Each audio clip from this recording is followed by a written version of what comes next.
Assalamualaikum warahmatullahi wabarakatuh. Assalamualaikum. Biasa saya hamba Allah mau bertanya bagaimana cara punya sifat tawadu dan mudah untuk dinasihati, Buya. Belajar akhlak itu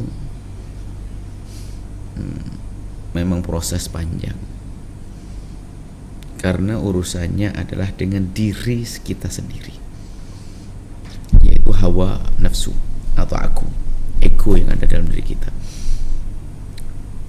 Jadi ada kesombongan, itu membuahkan dendam, dengki, itu benih-benih itu ada pada kita.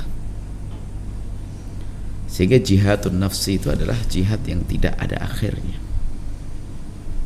Jihadun nafsi. Nah, untuk kita sampai kepada kesuksesan di dalam memerangi hawa nafsu, tentunya ini perlu proses panjang, dan paling dasar proses itu paling pertama adalah menyadari dulu. Yang bertanya sudah bagus, artinya dia sudah masuk wilayah sadar kalau ada kesombongan di dalam dirinya, kan begitu ya. Nah, kalau Imam Ghazali mengatakan agar orang itu mudah menghindarkan diri daripada dosa dan penyakit-penyakit, suruh merenungi tentang akibat daripada itu semuanya nanti di akhirat, karena kita punya iman. Hukuman di akhirat nanti, ya kan? Bagaimana hukuman di akhirat dan bersama siapa nanti dan seterusnya. Jadi selagi orang sudah mulai ada timbul rasa takut ya, maka di situ akan ada rem pada dirinya. Nggak bisa hanya kita stop, jangan, nggak ngerti.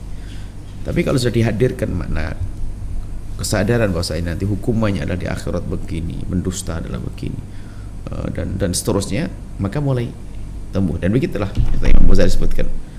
Baru setelah itu ya merenungi tentang kenapa kok saya sombong, apa sih yang saya andalkan. Kalau kecerdasan begitu gampangnya Allah mencabut, cukup kepleset saja gak rata hilang. Apalagi yang kita sombongkan, kaya raya, banyak orang kaya raya hari kemarin, hari ini juga nyungsep ada. Apalagi tahta, banyak orang dilengserkan dari jabatannya. Apalagi suruh merenung, mau sombong dengan kegantengannya, kecantikannya, tunggu beberapa tahun kemudian sudah peot semua. Kemudian di dalam perutnya ada kotor yang dibawa kemana-mana. Setiap hari buang kotoran, mau sombong apa? Nah ini, jadi merenung ini penting banget. Sehingga betul dikatakan merenung sesaat itu jauh lebih utama daripada orang beribadah 1 tahun, kata Qadiyat. Ibadah tanpa direnungi, bahkan ibadah itu sendiri kalau tidak kita sadari sebagaimana pengabdian kepada Allah, maka ibadah justru akan menjadikan seseorang sombong, kalau seperti yang pernah terjadi pada iblis. Iblis sombong karena ibadah dan kebaikannya. Jadi seperti itu.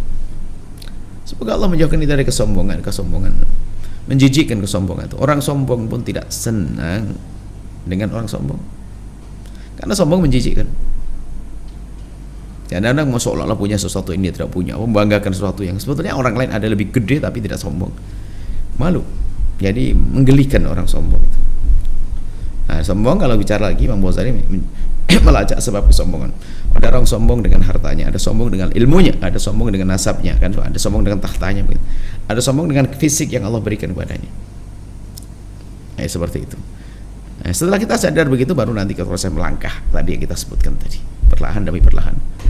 Nah, Baik, Buya, Masya Allah, Buya. Terima kasih, Buya, atas jawabannya. Setelah Anda menyaksikan video ini, jangan lupa berselawat kepada baginda Nabi Muhammad sallallahu alaihi wa alihi wa sahbihi wasallam.